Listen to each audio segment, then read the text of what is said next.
दोस्तों, स्वागत है आपका अपने चैनल भक्ति गाथा संग्रह में। आज हम लेकर आए हैं कुदरत का न्याय की मार्मिक और प्रेरणादायक कहानी। अगर आपको हमारी यह कहानी पसंद आए तो कृपया वीडियो को लाइक करके चैनल को सब्सक्राइब करें और बेल आइकन को ज़रूर दबाएं। तो चलिए दोस्तों, कहानी की ओर बढ़ते हैं। बात उस समय की है जब अमरापुर नाम के एक राज्य में कई छोटे छोटे गांव बसे हुए थे। इन्हीं में से एक छोटे से गांव में हीरालाल नाम का एक आदमी रहता था। घर के नाम पर उसके पास सिर्फ घर, घास फूस और मिट्टी की झोपड़ी थी, लेकिन ऐसी गरीबी की हालत में भी वह बड़ी खुशी से अपना जीवन बिता रहा था। उसके घर में 4 सदस्य थे: हीरालाल, उसकी पत्नी और उसके 2 बच्चे।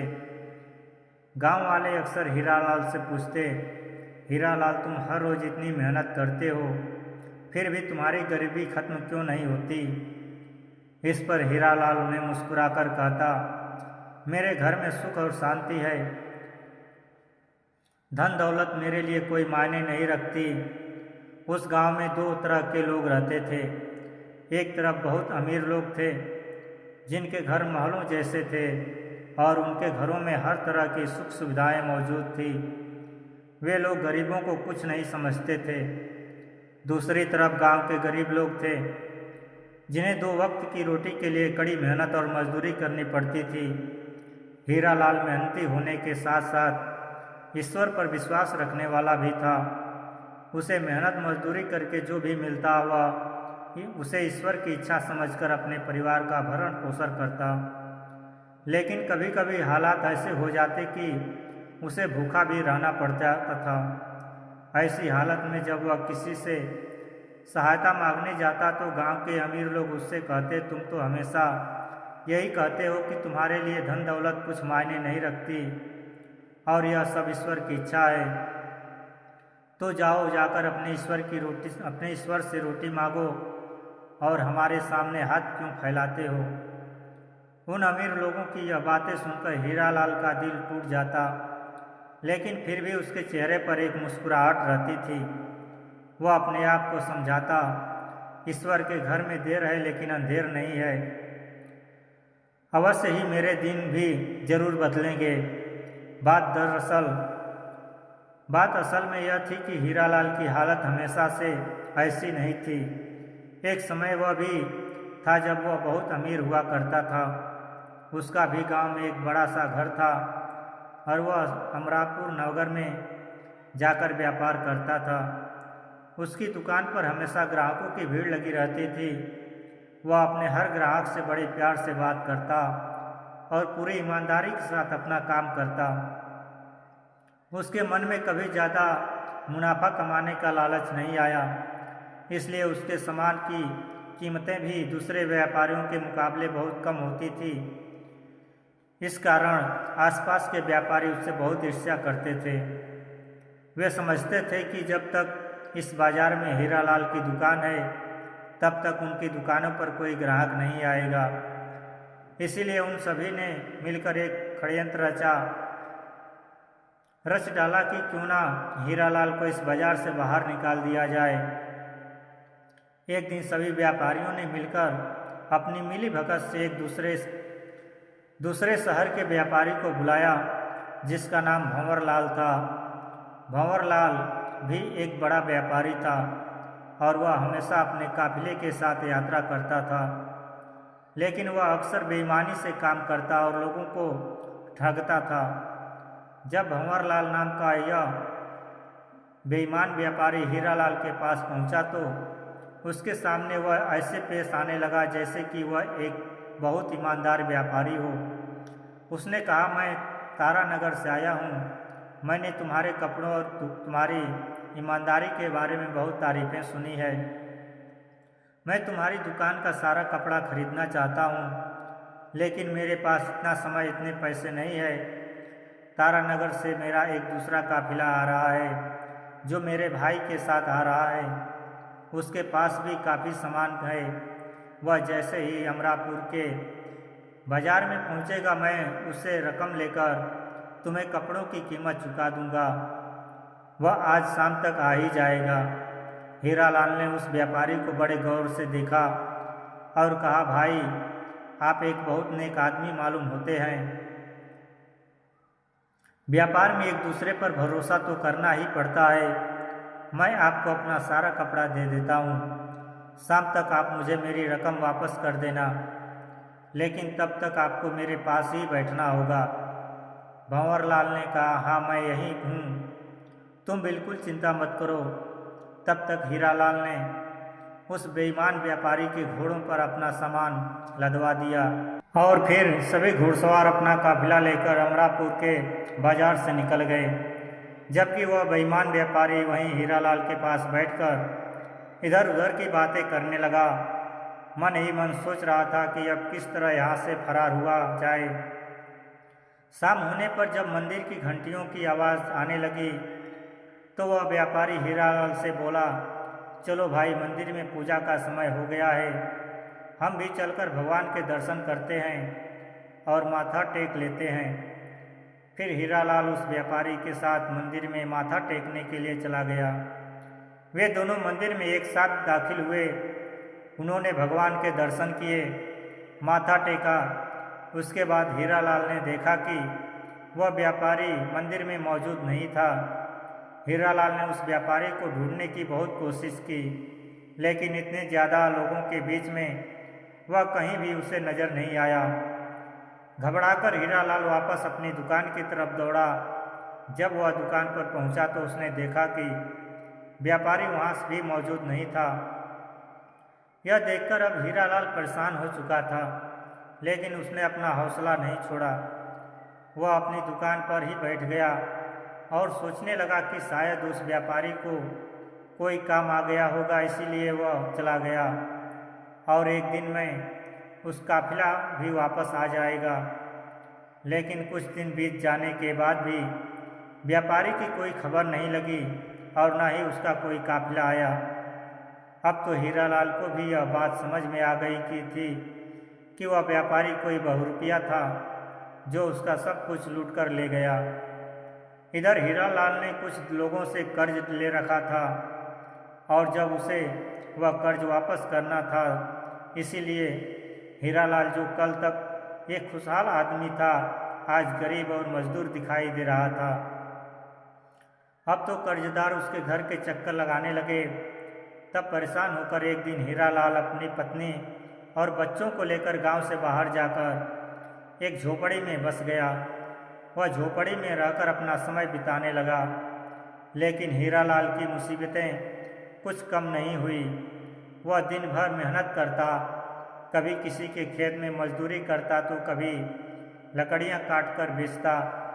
अपनी गरीबी के बावजूद भी हीरालाल ने कभी हौसला नहीं हारा। वह हमेशा अपनी पत्नी और बच्चों को यही कहता, ईश्वर के घर में देर है अंधेर नहीं है, वह एक दिन हमारी जरूर सुनेगा।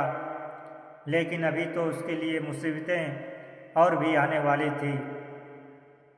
हीरालाल को लगता था कि शायद वह जल्दी ही इन परिस्थितियों से बाहर आ जाएगा, लेकिन उसकी मुसीबतें अभी कम नहीं होने वाली थी। एक दिन गांव में बहुत तेज बारिश हुई और गांव में जितने भी गरीब लोगों के घर थे, उनकी झोपड़ियां पानी में बह गई, लेकिन अमीर लोगों के आलीशान घर वहीं के वहीं खड़े रहे। अब तो हीरालाल के पास सिर छुपाने के लिए भी जगह नहीं थी। हालात इतने बिगड़ गए थे कि उसके बच्चे अक्सर खुले आसमान के नीचे सोने लगे। उसकी पत्नी हर रात आंसू बहाती रही, लेकिन हीरालाल उसे दिलासा देते हुए समझाता, भाग्यवान, बेशक हमारी किस्मत ने हमारा सब कुछ छीन लिया, लेकिन कोई बात नहीं, जब तक हम जिंदा हैं मेहनत करेंगे और ईश्वर हमारी एक न एक दिन जरूर सुनेगा। उसकी पत्नी ने अपने आंसू साफ करते हुए कहा, अगर आपको इतना ही विश्वास है तो मैं भी आपके साथ हूँ। एक दिन की बात है, उस नगर का एक सेठ जिसका नाम बाबूलाल था, जो वहाँ का सबसे बड़ा व्यापारी था, उसके पास भेड़ बकरियों का एक बहुत बड़ा जखीरा था। उसे अपनी भेड़ बकरियों को चराने के लिए एक नौकर की तलाश थी। हीरालाल को जब इस बार इस बारे में पता चला तो वह सेठ बाबूलाल के पास पहुंचा।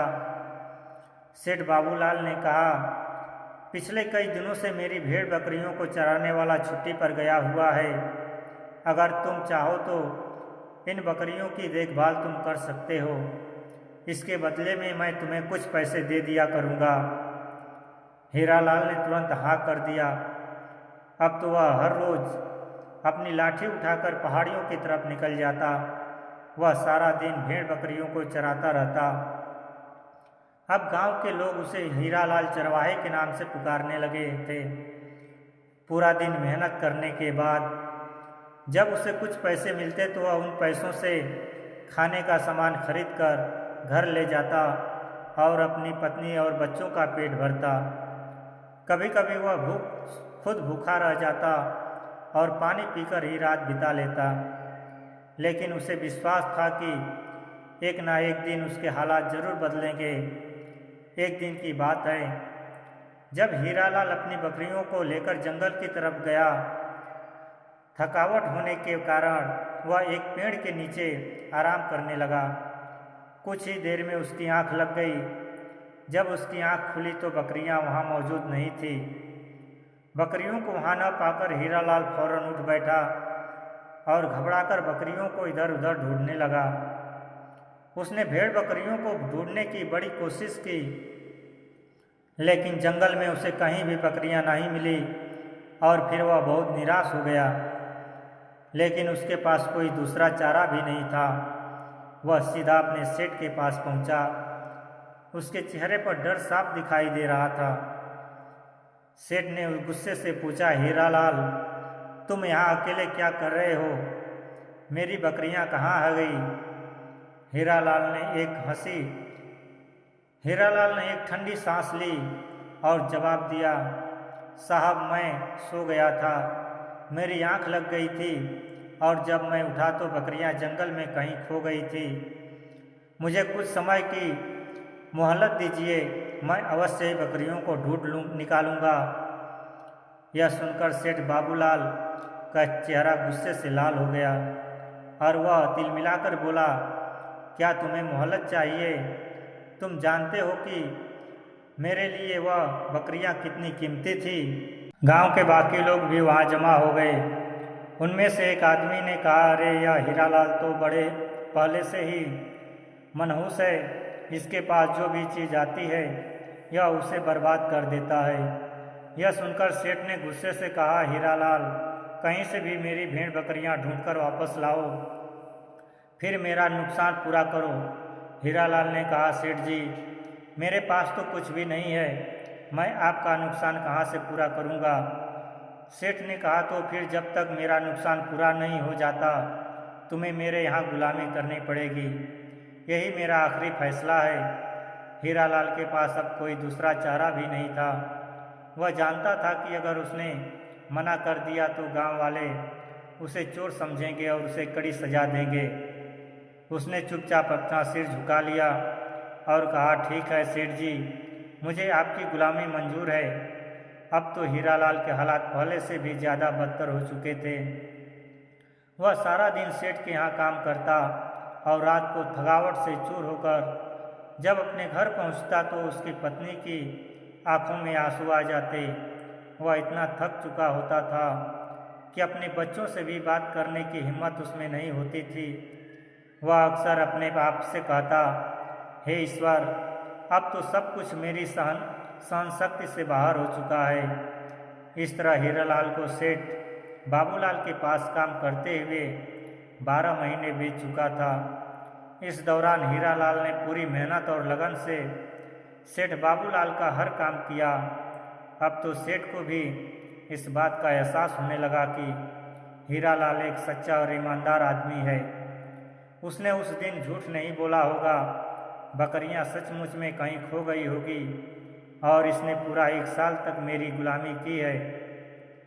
यह सब सोचकर बाबूलाल के दिल में हीरालाल के लिए दया भी की भावना आ गई और उसने हीरालाल से कहा, हीरालाल, मैं तुम्हें आज़ाद करता हूँ। तुम्हारे पास अगर पैसे होंगे तो मेरा नुकसान अदा कर देना और अगर ना भी हुए तो भी मैं तुम्हें माफ़ कर देता हूँ। यह सुनकर हीरालाल की आंखों में आंसू आ गए। उसने सेठ का धन्यवाद किया और फौरन अपने घर जा पहुँचा। अपनी पत्नी और बच्चों से खुश होकर बोला, सेठ ने मुझे आज़ाद कर दिया है और अब मैं कहीं और जाकर रोजगार की तलाश करूँगा। अब हमारे दिन जरूर बदल जाएंगे। फिर वह अपनी पत्नी और बच्चों को लेकर पड़ोस के ही एक नगर तारानगर की तरफ रवाना हो गया। उसने फैसला कर लिया था कि जब तक उसके हालात नहीं बदलेंगे वह अपने गांव में लौटकर वापस नहीं आएगा। यह देखकर गांव के लोग उसे ताना देते हुए कहने लगे, देखो तो यह चरवाहा जो कल सेठ का नौकर था अब खुद अमीर आदमी बनने के सपने लेकर परदेश जा रहा है। लेकिन हीरालाल ने लोगों की इस बात पर ध्यान नहीं दिया। वह चुपचाप अपनी यात्रा पर रवाना हो गया।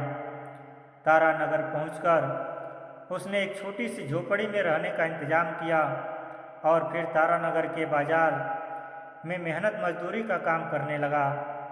एक दिन काम की तलाश में वह बाजार में इधर उधर भटक रहा था कि अचानक एक आदमी ने उससे आवाज़ दी। वह आदमी पहनावे से काफ़ी अमीर लग रहा था। हीरालाल फौरन उसके पास गया और बोला, हुजूर, कहिए मैं आपके लिए क्या सेवा कर सकता हूँ। जैसे ही उस आदमी ने हीरालाल का चेहरा देखा उसके चेहरे का रंग बदल गया। उसकी आंखों में बेचैनी साफ दिखाई देने लगी। असल में वह अमीर आदमी वही व्यापारी भंवरलाल था जो कुछ साल पहले एक बहुरुपया व्यापारी का रूप बनाकर हीरालाल को लूट चुका था। आज किस्मत उसे हीरालाल के सामने ले आई। वह एकदम से हीरालाल के पैरों में गिर पड़ा और जोर जोर से रोने लगा। कहने लगा, हीरालाल, मुझे माफ़ कर दो, मैंने तुम्हारे साथ बहुत अत्याचार किया है। यह सब देखकर हीरालाल हैरान रह गया। उसे कुछ भी समझ में नहीं आ रहा था कि यह अमीर आदमी उसके पैरों में गिरकर माफ़ी क्यों मांग रहा है। बाजार के लोग बड़ी हैरानी से देख रहे थे कि आखिर इतना बड़ा व्यापारी एक मामूली से मजदूर के कदमों में गिरकर रो क्यों रहा है। इसके बाद वह व्यापारी हीरालाल को अपने साथ अपनी दुकान के अंदर ले गया।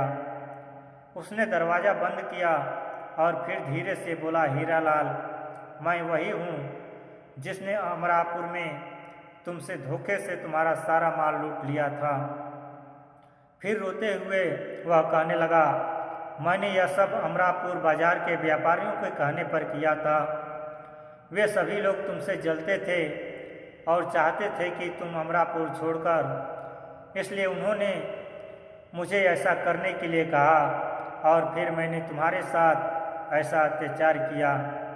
शुरू में तो मुझे इस बात का कोई दुख नहीं था, लेकिन फिर जैसे मेरी रातों की नींद हराम हो गई, जब मैं सोता तो तुम मुझे सपने में दिखाई देते और तुम मेरा गला पकड़कर मुझसे कहते कि मैं तुम्हें धर्मराज के सामने पेश करूँगा। इन सब बातों ने मेरा जीना दुश्वार कर दिया था। जब मैं जागता तो मेरे कानों में बस एक ही आवाज़ आती कि मैंने हीरालाल के साथ बेईमानी की है। मैंने तुम जैसे ईमानदार और नेक आदमी के साथ धोखा किया। इसके बदले में मेरी रातों की नींद और दिन का चैन खत्म हो चुका था। इसके बाद मैंने अमरापुर जाकर उन्हें बहुत ढूंढा। अमरापुर जाकर तुम्हें बहुत ढूंढा, बाजारों में, गलियों में, मगर मुझे तुम वहाँ नहीं मिले, ना ही तुम्हारी कोई खबर मिली। जो व्यापारी पहले से ही तुमसे जलते थे वे भी तुम्हारी कोई बात मुझे बताने को तैयार नहीं हुए। आखिरकार मैं ईश्वर से प्रार्थना करने लगा कि हे ईश्वर, मुझे उस आदमी से मिलवा दो ताकि मैं उसे उसका हक वापस दे सकूं। और आज ईश्वर ने मेरी प्रार्थना सुन ली, तुम मुझे मिल गए। वह व्यापारी हीरालाल का हाथ पकड़कर कहने लगा, भाई, यह पूरी दुकान तुम्हारी है। यह सारा माल जो मैंने कमाया है वह अब तुम्हारा है, और यह उस घर की चाबियां हैं जो मैंने इस दुकान में व्यापार करके खरीदा था। फिर व्यापारी हीरालाल के पैरों में गिर गया और उससे माफ़ी मांगने लगा। हीरालाल एक दयालु आदमी था। उसने फौरन उस व्यापारी को माफ़ कर दिया और फिर उस व्यापारी ने सभी के सामने यह ऐलान किया, लोगों, इन दुकान का असली मालिक यह आदमी है। आज से यही दुकान पर बैठेगा। इसके बाद वह व्यापारी वहाँ से जाने लगा तो हीरालाल ने उसे रोक लिया और कहा, दोस्त, अब तुम कहाँ जाओगे? तुम यहीं रहो मेरे साथ। रुक जाओ और मेरे साथ ही काम करो। बेशक तुमने मेरे साथ गलत किया, लेकिन आज तुमने मेरा सब कुछ मुझे वापस कर दिया। शायद मैं खुद भी व्यापार करता तो इतना नहीं कमा पाता जितना तुमने मुझे कमा कर दिया है। इसलिए मैं तुम्हें अपने व्यापार में शामिल करना चाहता हूँ, क्योंकि अब तुम एक बेईमान आदमी नहीं हो। यह सुनकर उस व्यापारी ने हीरालाल की बात मान ली और फिर से वे दोनों मिलकर काम करने लगे। इन दोनों ने मिलकर इतनी मेहनत की कि वे तारानगर के सबसे बड़े व्यापारी बन गए। हीरालाल की पत्नी और बच्चे अब खुशहाल जीवन बिता रहे थे। फिर एक दिन हीरालाल ने यह फैसला किया कि वह अपने गांव अमरापुर वापस जाएगा।